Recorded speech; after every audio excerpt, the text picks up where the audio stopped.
चुनावी चंदे से जुड़ी बड़ी खबर।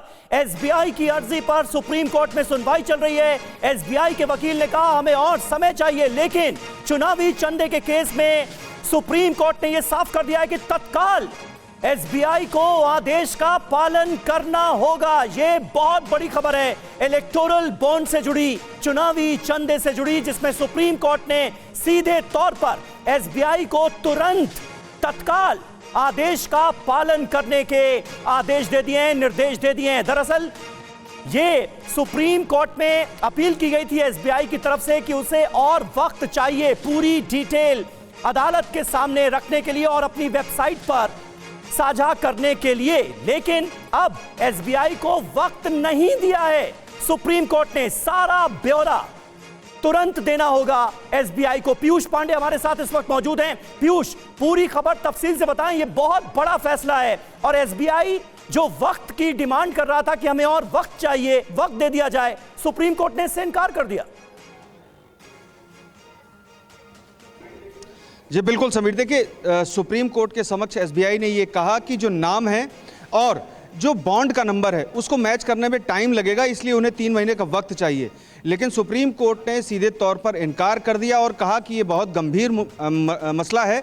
इस मामले में सुप्रीम कोर्ट की ओर से जब फैसला दिया गया तो तभी सारी स्थितियों को स्पष्ट कर दिया गया था।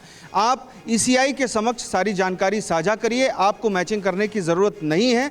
और सुप्रीम कोर्ट ने सीधे तौर पर अपने फैसले के आदेश को तत्काल लागू करने का निर्देश एसबीआई को दिया है। हालांकि इस मामले में अभी सुनवाई चल रही है। हरीश साल्वे लगातार इस मामले में सीजीआई से ये मांग कर रहे हैं कि उन्हें और समय दिया जाए, क्योंकि इसमें प्रैक्टिकल दिक्कतें हैं और ऐसी प्रैक्टिकल दिक्कतों को निपटाने के लिए एसबीआई को समय चाहिए। हालांकि सीजीआई और पूरी बेंच जो 5 सदस्यीय पीठ है वो लगातार ये कह रही है कि इस मामले में सुप्रीम कोर्ट का आदेश स्पष्ट है और ऐसी स्थिति में सुप्रीम कोर्ट और कोई समय नहीं दे सकता है। तो आप ईसीआई के साथ सारी जानकारी साझा करिए और सभी नामों का खुलासा करिए ईसीआई के समक्ष। लेकिन यही तो कहा गया सुप्रीम कोर्ट की तरफ से कि भाई 26 दिनों में आपने अब तक किया क्या? जो प्रैक्टिकल दिक्कतें बताई जा रही हैं वो क्या हैं? कुछ जानकारी सामने आई है, किस तरह की प्रैक्टिकल दिक्कतें हैं? जी बिल्कुल, देखिए अहम बात यह है कि हरीश साल्वे जो एसबीआई की तरफ से पेश हुए, उन्होंने कहा कि इस मामले में जो नाम है वो तो एक जगह रखे जाते हैं, अलग जो मुंबई की सेंट्रल ब्रांच है उसमें रखे जाते हैं, और बाकी जो बॉन्ड नंबर हैं उसके अलावा जो धनराशि है वो किसको दी गई, यानी कि इस पॉलिटिकल पार्टी को दी गई, वो अलग है। और चूंकि जो एसओपी थी केंद्र सरकार की उसमें इन सबको सील में रखने के लिए कहा गया था, यानी कि इसकी जानकारी किसी से साझा नहीं की जाएगी, इसीलिए ये अति सुरक्षित तरीके से रखेगा और इनमें कोई मैचिंग नहीं है। यानी कि अगर ईसीआई को, चुनाव आयोग को एसबीआई को जानकारी साझा करनी होगी तो नाम के साथ में बॉन्ड नंबर किस नाम का है और उस बॉन्ड नंबर को किस पॉलिटिकल पार्टी को दिया गया ये भी साझा करना। तो ऐसी स्थिति में उसे मैच करने के लिए समय चाहिए, लेकिन सुप्रीम कोर्ट ने साफ इनकार कर दिया है कि मैचिंग करने के लिए समय की जरूरत नहीं है। आप पूरी जानकारी ईसीआई के साथ साझा करिए और इस मामले में जो भी इस पूरे मामले में आरबीआई की तरफ से और इलेक्शन कमीशन की तरफ से इनिशियली शुरुआती में ऑब्जेक्शन किया गया था अलग अलग ग्राउंड्स पे। क्या यह माना जाए कि अगर इस फैसले का पालन होता है, यानी एसबीआई की तरफ से बॉन्ड को परचेज करने वालों की सारी डिटेल दी जाती है इलेक्शन कमीशन को, तो वो जो चिंताएं थी इलेक्शन कमीशन की या फिर आरबीआई की, वो चिंताएं काफी हद तक दूर हो जाएंगी?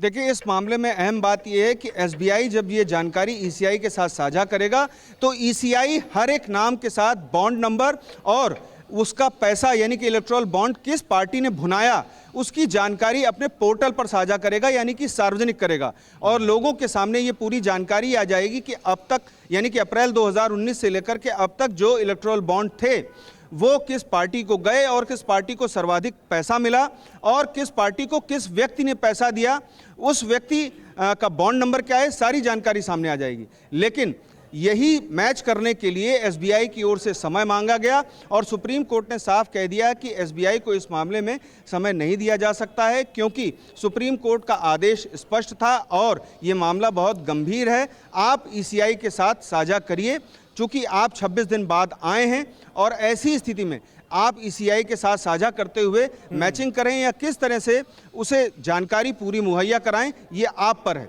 तो कुल मिलाकर के इस मामले में सुप्रीम कोर्ट एसबीआई को कोई भी राहत देने से इनकार करता हुआ दिख रहा है। अभी इस मामले पर सुनवाई चल रही है। जी, सुनवाई चल रही है, तत्काल निर्देश का पालन करना चाहिए एसबीआई को, यह सुप्रीम कोर्ट ने क्लियर किया है। देखना होगा कि इस मामले में फाइनल ऑर्डर क्या होता है। रवि।